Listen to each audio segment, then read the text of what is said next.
Hello everyone, welcome back to JK Exemplified. So friends, आज हमने हमारा daily answer writing programme start किया है। और सुबह अराउंड 10 AM हमने दो क्वेश्चन पोस्ट किए थे जो पॉलिटी सेक्शन से थे ऑफ जीएस पेपर 2। सो काफ़ी सारे लोगों ने हमें अपने आंसर्स भेजे हैं और वो आंसर्स भी हम डिस्कस करेंगे in this particular video. Hope आपको हमारा जो प्लान है वो क्लियर हो गया होगा। और अब हम आपको सिनॉप्सिस भी देंगे और उस डिस्कशन भी करेंगे उन पर्टिकुलर क्वेश्चंस की जो हमने आज पूछे हैं। सो सिनॉप्सिस देने से पहले I would like to discuss कि एक अच्छे आंसर में एक फॉर्मेटिंग कैसे हो सकती है।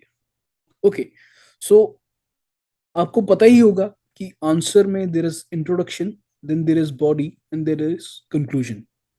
ओके, सो दो पहले तो आंसर दो तरह के हैं। एक 10 मार्कर क्वेश्चन जो होगा that would be of 150 marks. 15 marker जो क्वेश्चन होगा that would be of 250 marks. यानी कि 2 पेजेस और 3 पेजेस यहाँ पे आपको मिलेंगे in the exam.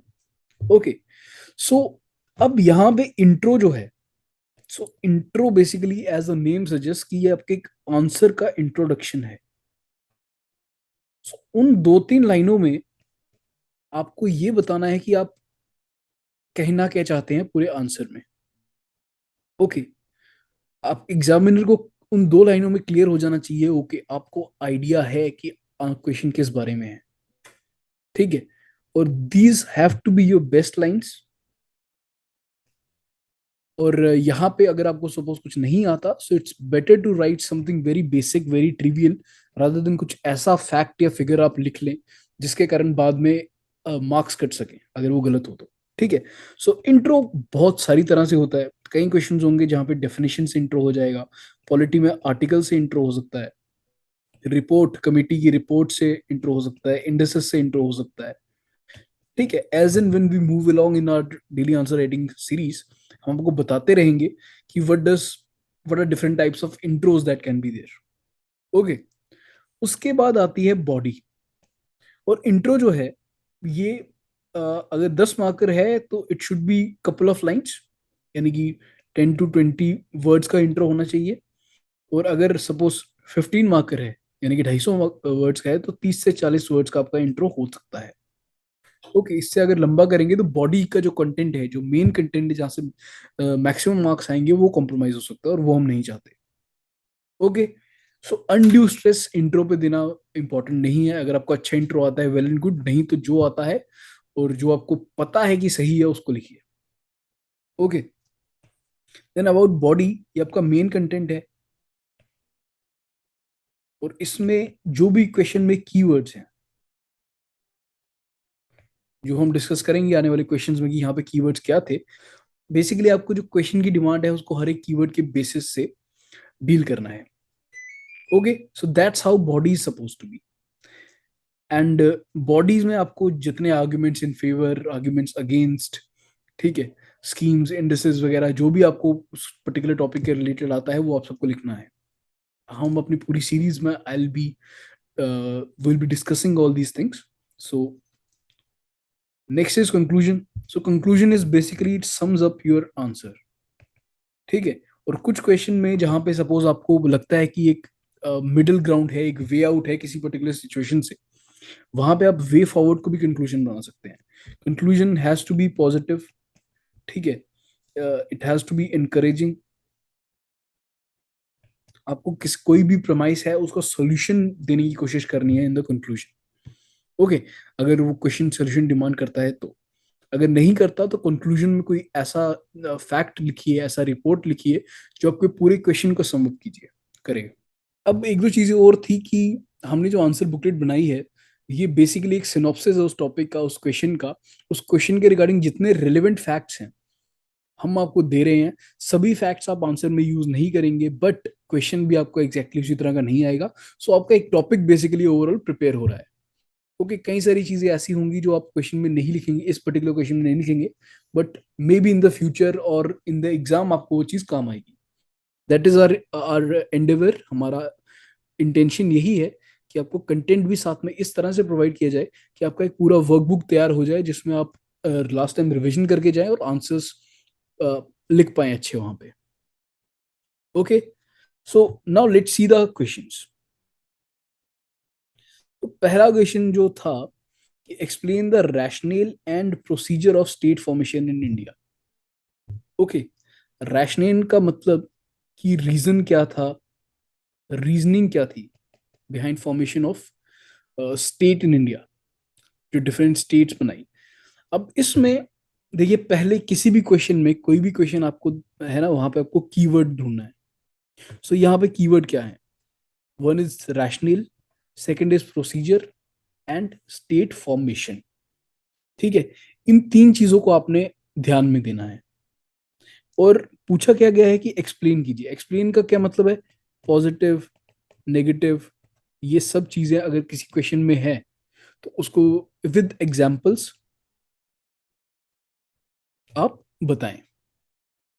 Okay, so अब इसमें अगर आपको एक चीज जो सभी आंसर्स में, आज जितने भी आंसर्स मैंने पढ़े उनमें नोटिस किया कि स्टेट फॉर्मेशन को अपने न्यू स्टेट फॉर्मेशन के साथ जोड़ दिया है या रीऑर्गेनाइजेशन के साथ जोड़ दिया है।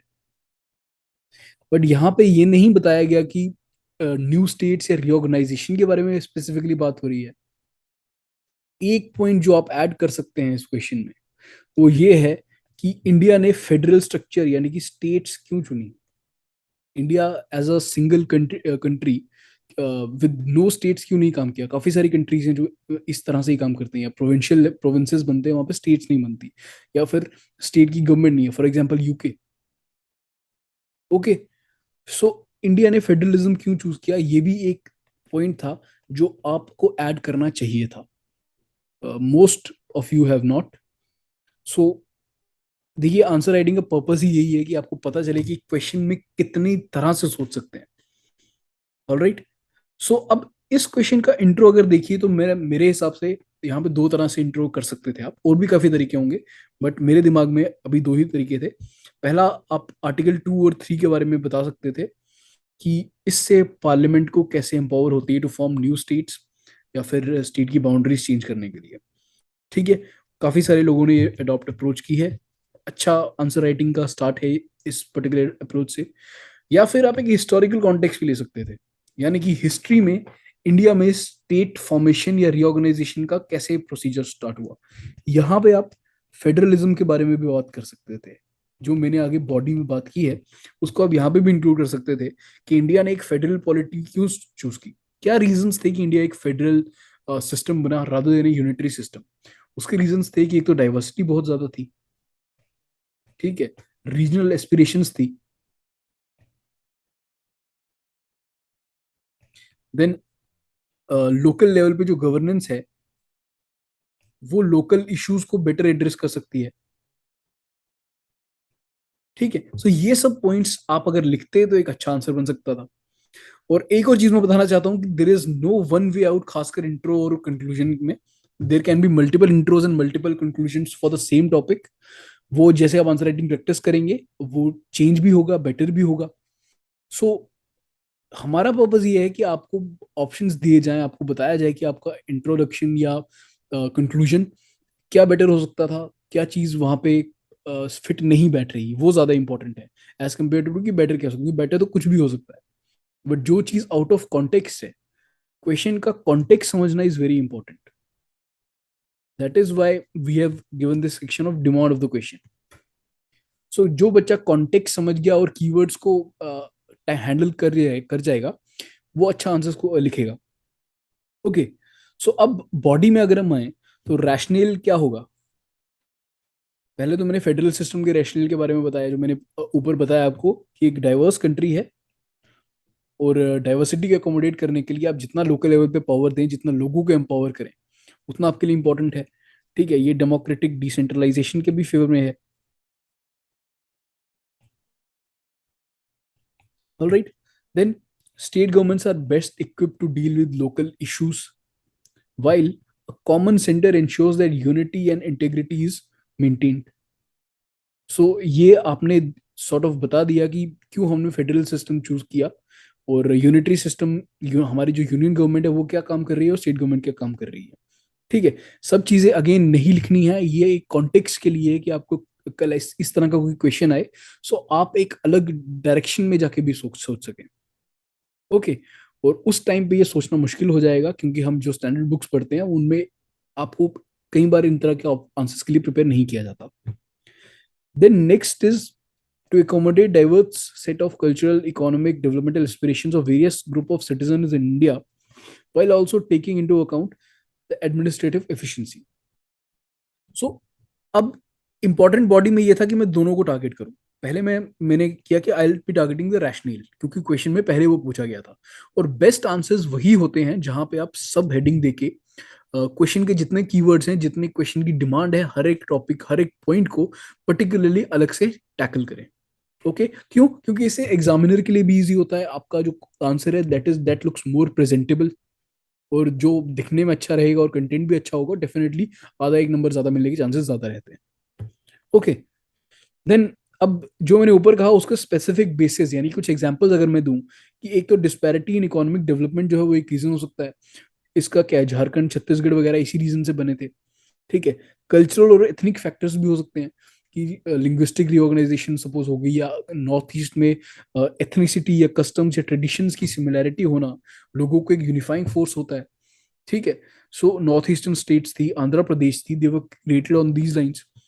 फिर साइज ऑफ स्टेट, देखिए ये मानना है कि जितनी बड़ी स्टेट होगी उतना उसको गवर्न करना मुश्किल होगा, इसलिए यूपी या राजस्थान या मध्य प्रदेश यहाँ पे डिमांड उठती है बार बार। फॉर एग्जांपल यूपी को 5 देशों में, 5 स्टेट्स में डिवाइड करने की काफी बार बात उठी है, जिसमें पूर्वांचल एक है, हरित प्रदेश एक है, बुंदेलखंड, बाघेलखंड, इस तरह के रीजन में डिवाइड करने की बात बार बार हुई है। ओके। सो देखिए हमने एग्जाम्पल्स भी यहाँ पे कोड कर दिए, सो कल अगर आपको इसी तरह का कोई क्वेश्चन आएगा तो आप एक डेफिनेटली एक अलग पर्सपेक्टिव लेके वहां पे जाएंगे।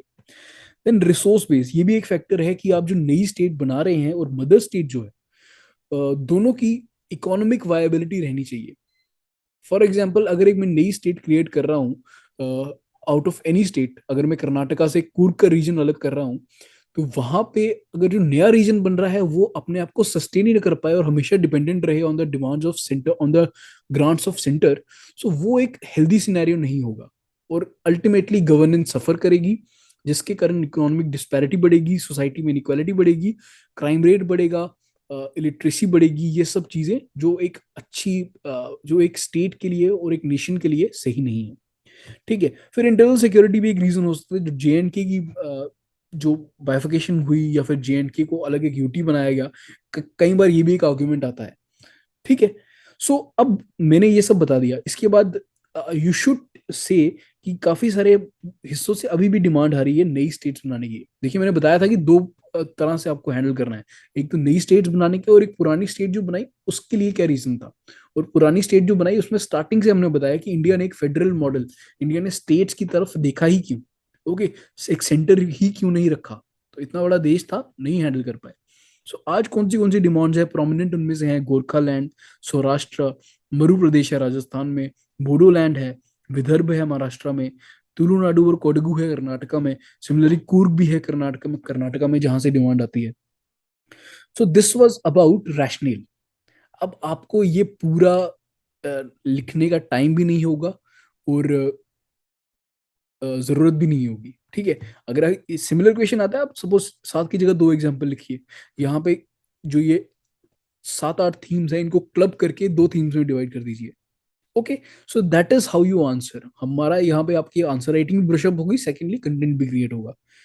अगर आपको हमारा ये प्रोग्राम, हमारा जो पैटर्न है ये पसंद आ रहा है, so please like share and subscribe, और अगर कोई और दिक्कत है, आपको कोई फीडबैक है, then also let us know. अब सेकेंड पार्ट जो था दैट इज प्रोसीजर। ठीक है।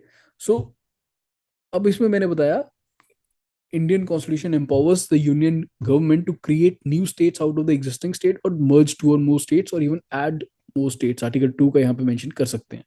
Okay. So basis of reorganisation linguistic हो सकता है, रिलीजियस हो सकता है, एथनिक हो सकता है, एडमिनिस्ट्रेटिव हो सकता है। देन फिर आर्टिकल 3 में क्योंकि basically procedure has been established, तो यहाँ पे मैंने प्रोसीजर भी बता दिया जो most of you have gotten right, और ये मैं मेंशन नहीं करूंगा, you can read from the PDF, क्योंकि आपने काफी बार ये पढ़ा होगा। सो अब मैंने फिर लिखा कि thus it's clear that parliament is empowered to increase alter the boundary of a state create new state without the consent of state legislature. And this is why India is referred to as indestructible union of destructible state. Okay, सो ये body यहाँ पे खत्म होगी. मैंने हर एक point को properly answer कर दिया है. अब नेक्स्ट इज कि आई हैव टू कंक्लूड. अब क्वेश्चन में पूछा क्या था कि जो स्टेट्स हैं उनका फॉर्मेशन का रैशनल और प्रोसीजर बताइए. सो अब मुझे कंक्लूड करना है कि जो नई स्टेट बनाने का जो रैशनल है वो फ्लेक्सिबल तो है, बट जो नई स्टेट्स बन रही हैं उनको बनाने के पीछे एक लॉजिकल ग्राउंड होना चाहिए. और यहाँ पे आप फजल अली कमीशन का भी मेंशन कर सकते हैं, जो मेरे आंसर में देखा काफी सारे बच्चों ने मेंशन किया है, जो उन्होंने ग्राउंड्स दिए थे. ओके, सो कंक्लूजन में हम लिख सकते हैं कि the Constitution of India provides for a flexible mechanism for formation of newer states so as to plug the developmental deficit and meet the aspirations of people and improve governance efficiency. See, basic fundamental यही रहेगा हमेशा. Development, governance और aspirations लोगों की तीन जो हैं, जब तक ये पूरी होती रहेंगी they will be happy with the state.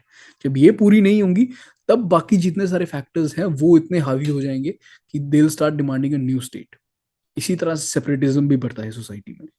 So, however, it may lead to increased interstate disputes that further strain the cooperative federalism. Hence, the creation of new states should be preceded by extensive research, planning, and consultation among all stakeholders, जितने भी stakeholders हैं इस पूरे process के, to ensure that the sustainability of the state to be created. Okay, so this was my conclusion. Your conclusion can differ, but ये आपको एक template देगा कि किस तरह से आपको एक आंसर को holistically conclude करना है. थोड़ा मे बी इसको भी छोटा कर सकते हैं हम, बट अभी हमारा कंटेंट पे ज्यादा ध्यान होना चाहिए फॉर द नेक्स्ट मंथ और so. Time we can reduce after that. So अब इसका एक आंसर डिस्कस कर लेते हैं. ओके, सो ये अगर इस आंसर को हम देखें, सो इन्होंने स्टार्ट किया है कि इंडिया हैज 14 स्टेट्स और 6 union territories in 1956. And after State Reorganization Act, 28 states, 8 union territories. As a result of several reorganizations, और Article 2 और 3 का भी mention किया गया है. This is a good intro. आपने टोन सेट कर दी है अपने आंसर राइटिंग की, which is a good thing.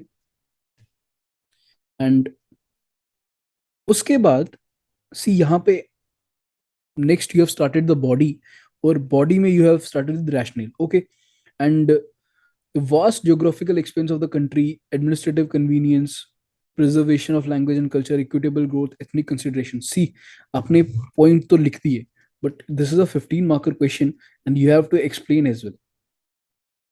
एक एक दो दो लाइन इनके बारे में लिखनी पड़ेगी, प्लस एग्जाम्पल्स लिखने पड़ेंगे कि कौन सी जो यूनियन टेरिटरी थी या स्टेट थी वो इन रीजंस की वजह से बनी. Plus next time keep in mind कि देयर इज अ क्वेश्चन जो है, it is not talking particularly about new states. It is talking about state formation in India, rationale and procedure of state formation in India. So state जो है since independence आएगी, और वहां पे जब हमने फेडरल स्ट्रक्चर क्यों चूज किया उसके बारे में भी आपको लिखना चाहिए. ठीक है.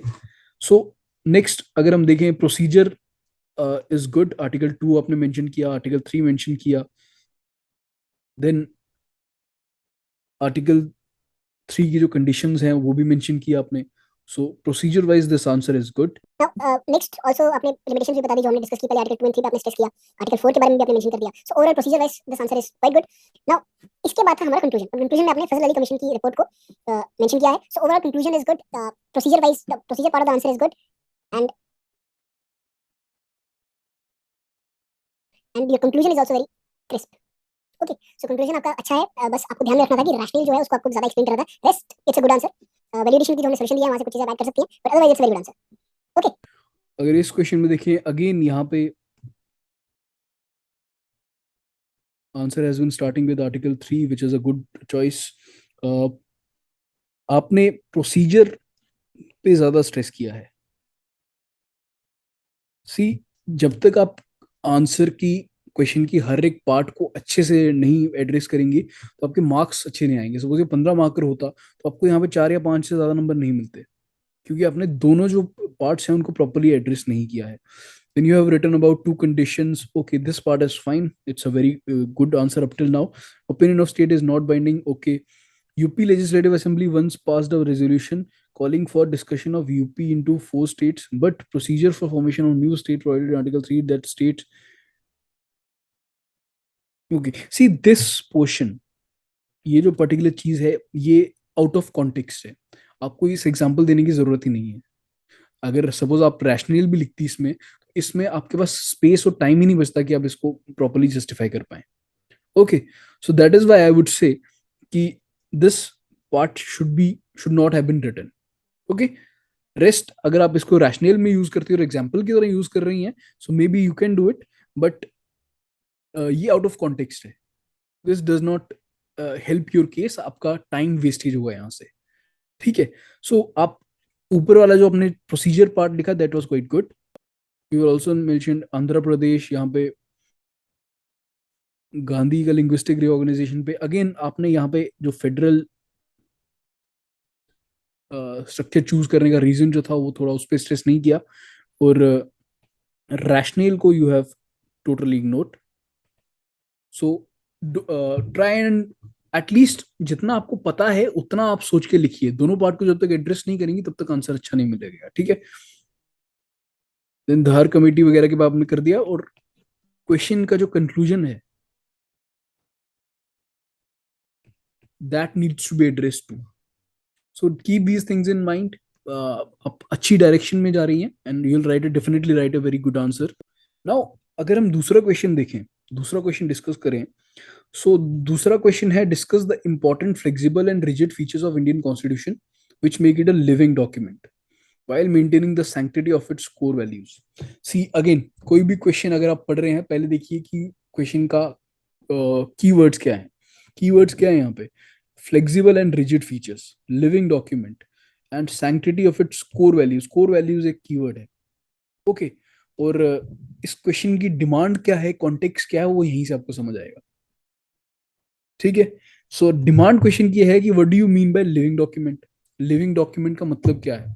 सो अगर आपको आंसर स्टार्ट करना है, one of the ways can be कि आप लिविंग डॉक्यूमेंट को इंडियन कॉन्स्टिट्यूशन कैसे एक लिविंग डॉक्यूमेंट है उसको एक्सप्लेन करें ब्रीफली 30-40 वर्ड में, क्योंकि इंट्रो इतना ही होगा. ओके, देन लास्ट में आएगा कोर वैल्यूज. सो अगर इंट्रो जो हमने यहाँ पे लिखा है कि Indian constitution describes the nature of Indian polity, पहले तो हमने बता दी कि कॉन्स्टिट्यूशन करता क्या है. It further delineates the rights that citizens are entitled to, defines the powers and responsibilities of various organs of government and much more. ठीक है, पहले मैंने कॉन्स्टिट्यूशन के बारे में 2-4 लाइनें लिख दी. इंडियन कॉन्स्टिट्यूशन करता क्या है, क्योंकि उसी की अमेंडेबिलिटी की बात हो रही है, उसी का लिविंग नेचर की बात हो रही है. But over the last 7 decades as an independent nation, constitution has been amended multiple times to adapt to the change of an evolving society. See, living organism इसलिए बोलते हैं कि एक ऑर्गेनिज्म अपने एनवायरनमेंट के हिसाब से अपनी जिंदगी में, अपनी लाइफ में, अपनी बॉडी में चेंजेस लाता रहता है.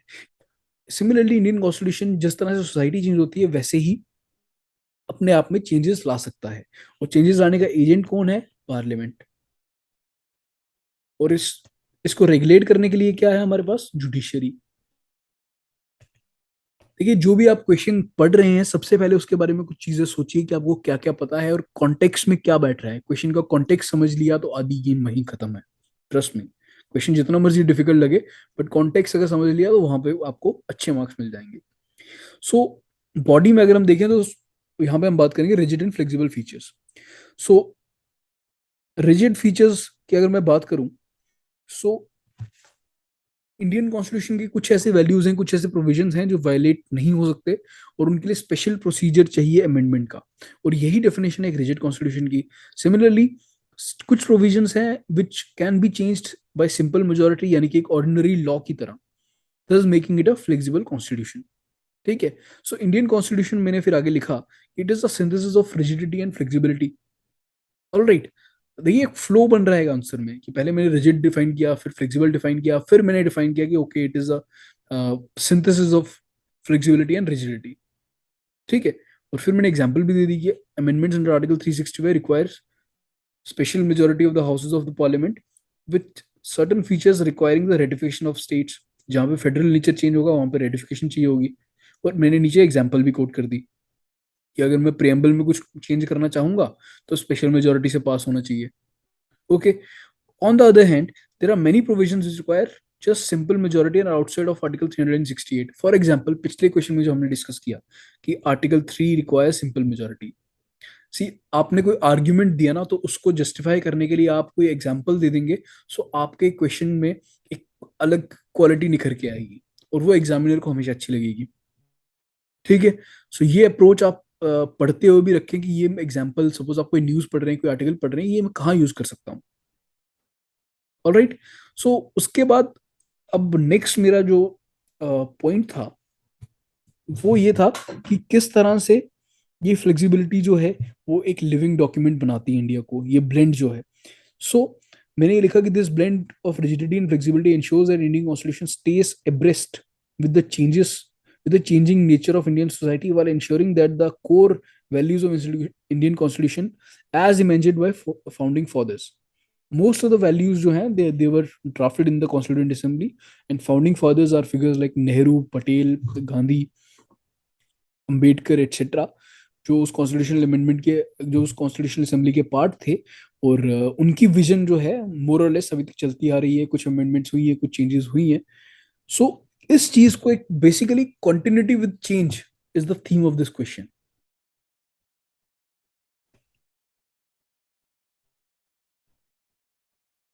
और मैंने पहले भी बोल रहा हूँ, जो थीम समझ गया क्वेश्चन की कि क्वेश्चन पूछना क्या चाहता है, आधा काम वही खत्म हो गया। So further, judiciary has played an active role in safeguarding the core values. Judiciary ने भी एक्टिव रोल प्ले किया है। इन्होंने doctrine of basic structure invent किया। और केशवानंद भारती केस का भी मेंशन यहाँ पे जरूरी है।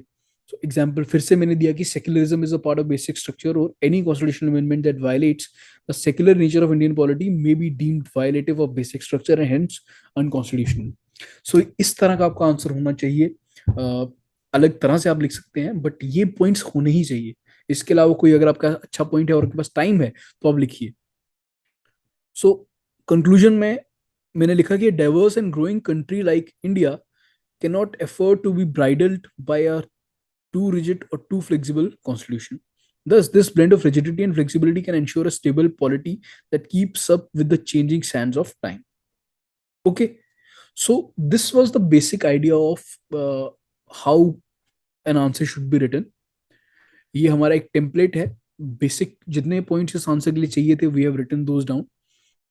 कोई एडिशन हो, you should do on your part.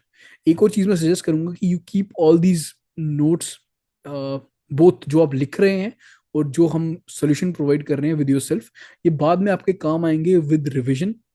क्योंकि आप अपने आंसर जो लिखे हुए हैं उनसे काफी जल्दी मेमोराइज कर पाएंगे, काफी जल्दी रिवाइज कर पाएंगे एज कम्पेयर टू आप पूरे नोट्स पढ़ेंगे तो। ओके। सो उस तरह से भी इनको याद रखिए।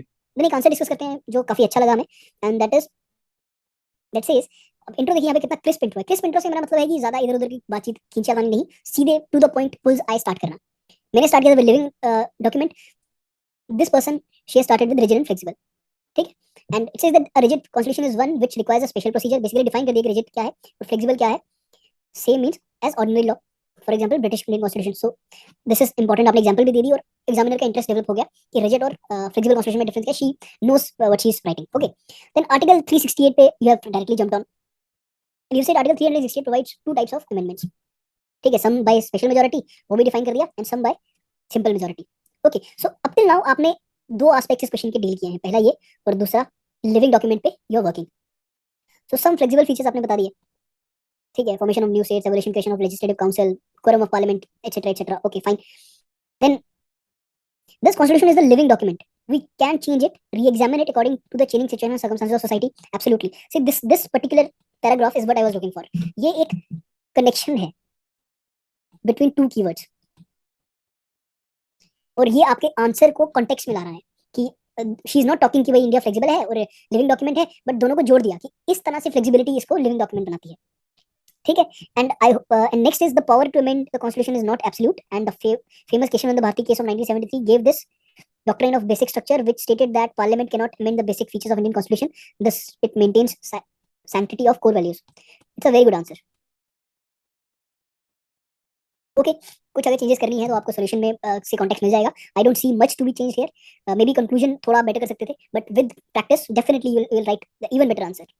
सो गाइज, आई होप आज हमारा पहला दिन था और आपको समझ आ गया होगा कि हम प्रोग्राम किस तरह से लॉन्च करने वाले हैं. हम बेस्ट आंसर्स भी डिस्कस करेंगे, हम सिनॉप्सिस भी देंगे, और जो हमने हमारे सिनॉप्सिस होंगे वो काफी एग्जॉस्टिव होंगे. उसमें मोर और लेस सभी पॉइंट्स कवर होंगे उस पर्टिकुलर क्वेश्चन के रिगार्डिंग. ठीक है, सो ना ही वो आपको एक जजमेंट के लिए काम आएगा अपनी, बट आपको एज अ सोर्स मटेरियल भी काम आएगा. ठीक है, so stay with us, stay motivated. Prelims का result is not far away. Maybe in next 10 days result will come, so better start preparing, and all the best. See you tomorrow.